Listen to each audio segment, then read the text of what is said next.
warahmatullahi wabarakatuh. Nabi pun. Suara saya kedengeran Bu ya? Sekali lagi ya. Yang saya hormati Bapak Kepala Pemkot Desa Sinar Baru, Bapak Saiman, dan jajarannya. Yang saya hormati Ibu-ibu KWP Majelis Sejahtera yang menyempatkan diri hadir pada sore ini di balai desa ini. Yang saya hormati juga bapak-bapak, ibu dari Desa Sinar Baru yang juga turut hadir pada sore ini.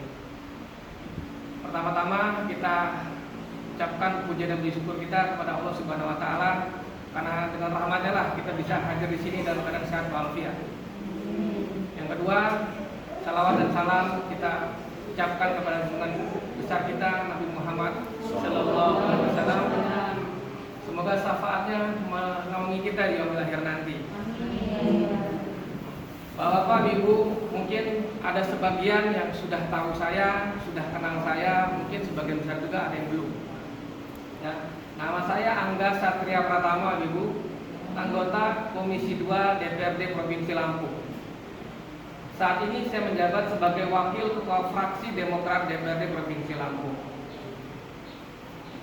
Di Komisi 2, kami itu membawahi bidang-bidang khususnya berhubungan dengan pertanian, peternakan, koperasi, perindustrian, UKM, dan segala sesuatu yang berhubungan dengan ekonomi kemasyarakatan. Acara ini disebut acara riset Ibu. Mungkin sudah ada yang pernah hadir, ada juga yang belum. Riset itu adalah sebuah kewajiban dari seorang dewan untuk turun ke masyarakat, menyerap aspirasi masyarakat. Kalau bahasa kerennya jaring asmara, menjaring aspirasi masyarakat.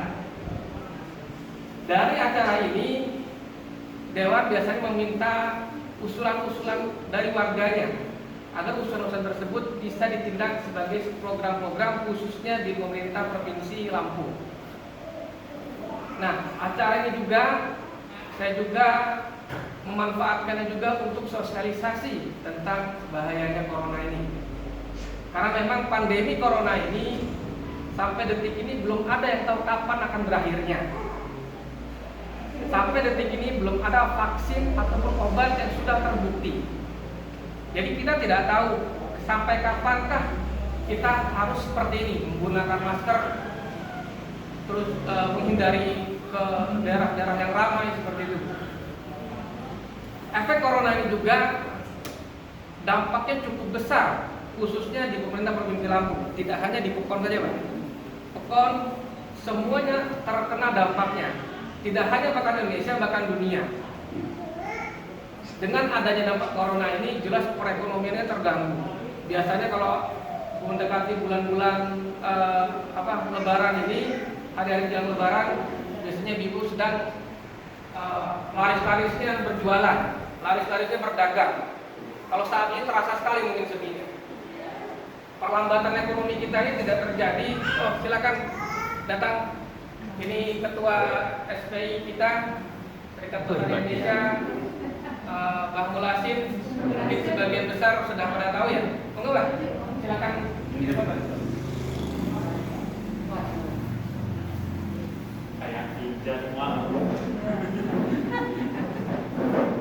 Jadi balik lagi, memang riset kali ini juga riset dalam kondisi krisis.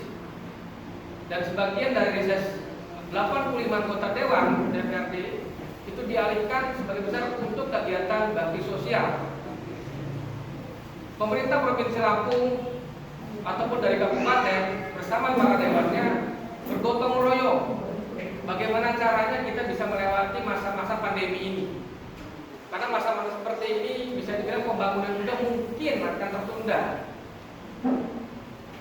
Karena sejauh ini ekonomi kita juga khususnya di Lampung itu sudah mengalami stagnasi.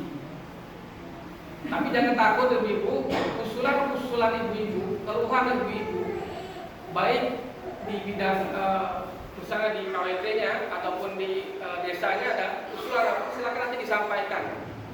Sampai tersebut nanti akan saya masukkan ke dalam IPOKIR namanya. IPOKIR itu pokok-pokok pikiran. Pokok-pokok pikiran itu adalah hasil penjaringan aspirasi aspirasi dari masyarakat yang kita sampaikan nanti ke Bapeda, Badan Perencanaan Daerah yang akan merancang program-program yang akan dibangun di Pemprov ini. Misalkan nanti Ibu ada meminta usulan bantuan sumur bor, usulan pembangunan bantuan bibit, usulan dari desa misalnya usulan bantuan jalan yang berhubungan provinsi. Mohon nanti usulan tersebut setelah reses ini dilengkapi dengan proposal. Mungkin pada reses ini nanti kita bisa mungkin secara lisan dahulu, tapi nanti setelahnya kita lengkapi dengan proposal. Walaupun pada saat ini zaman krisis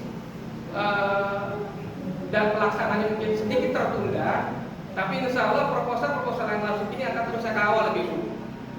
Kita kawal terus di Pemprov agar proposal usulan dari ibu-ibu ataupun usulan dari aparat desa Sinar Baru ini bisa terwujud, sehingga nanti berefek berdampak pada kesejahteraan kita semua.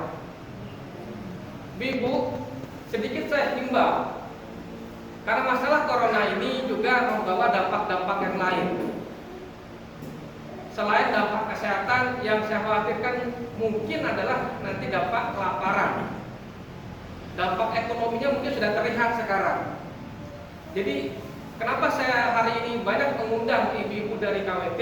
Salah satunya saya ingin mengajak ibu-ibu juga agar mulai melakukan kemandirian pangan, ketahanan pangan, dimulai dari yang sudah ibu lakukan, menanam sayur mayur sendiri.